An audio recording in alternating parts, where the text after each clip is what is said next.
Hello everyone.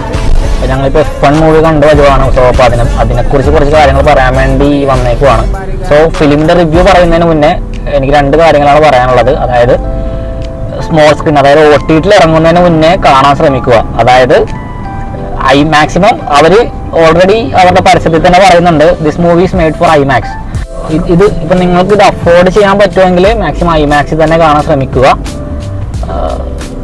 ഇപ്പോൾ ഫിലിമിലേക്ക് വരുവാണെങ്കിൽ ഇത് മറ്റേ ജോസഫ് കൊസിൻസ്കി എന്ന് പറഞ്ഞ ഡയറക്ടറിൻ്റെ ആണ്. ബട്ട് എനിക്ക് ആളറിയില്ല. ഇപ്പോൾ ഇത് ഫോളോ ചെയ്തപ്പോഴാണ് ജോസഫ് കൊസിൻസ്കി എന്ന് പറഞ്ഞ ആളുടെ പറ്റി ഞാൻ അറിഞ്ഞത്. ബട്ട് ആളുടെ പ്രീവിയസ് മൂവി പറഞ്ഞാൽ ചിലപ്പോൾ നിങ്ങൾക്ക് അറിയാൻ പറ്റും. അതായത് നമ്മുടെ ടോം ക്രൂസിൻ്റെ ടോപ്പ് ഗൺ മാവറിക് എന്ന് പറഞ്ഞ ഫിലിം ഡയറക്റ്റ് ചെയ്ത ഇദ്ദേഹമാണ്. സോ അത് കേൾക്കുമ്പോൾ നിങ്ങൾക്ക് എന്തായാലും ആളറിയാം. പിന്നെ അഫ്കോഴ്സ് ബ്രാഡ് പിറ്റ്. അതായത് ഇപ്പോൾ F1 റേസ് ഫോളോ ചെയ്യുന്ന എല്ലാവർക്കും എന്തായാലും ഇഷ്ടപ്പെടും ഈ ഫിലിം. ബട്ട് എനിക്ക് തോന്നുന്നില്ല F1 റേസ് മാത്രം, ഇതൊരു സ്പോർട്സ് ഇഷ്ടപ്പെടുന്ന എല്ലാവർക്കും ഇഷ്ടപ്പെടുന്ന ഒരു മൂവി ആയിരിക്കും. ഇൻ കേസ് ഓഫ് സ്പോർട്സ് അല്ലെങ്കിലും ഒരു മൂവി ബേസിൽ ഇത് ബെസ്റ്റ് മൂവിയാണ്.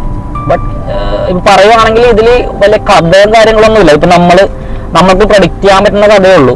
ഇപ്പോൾ ബ്രാഡ് പിറ്റ് വരുന്നു, ഇപ്പം നമുക്ക് കാണുമ്പോൾ നമ്മൾ ട്രെയിലർ കണ്ടു തന്നെ, സ്പോയിലറൊന്നും അല്ല, ട്രെയിലർ കണ്ട പോലെ തന്നെ ബ്രാഡ് പിറ്റ് വരുന്നു, F1 റേസിന് ഇറങ്ങുന്നു, ജയിക്കുന്നു. That's story. ഇപ്പോൾ സ്റ്റോറി ലൈനായിട്ട് പറയുവാണെങ്കിൽ അത്രേ ഉള്ളൂ. അത് നമുക്ക് കാണുമ്പോൾ തന്നെ അറിയാവുന്നുള്ളൂ. ബട്ട് ഇതിൻ്റെ മ്യൂസിക്കും ഈ സിനിമാറ്റോഗ്രാഫി ഒക്കെ കാണുമ്പോൾ നമുക്ക് എന്താ പറഞ്ഞ അഡ്രിനലിൻ റഷ്, അതായത് നമുക്കൊരു രോമാഞ്ചവും നമുക്ക് സീറ്റിൽ നിന്ന് എഴുന്നേക്കാനൊക്കെ തോന്നുന്നൊരു ഫീലാണ്.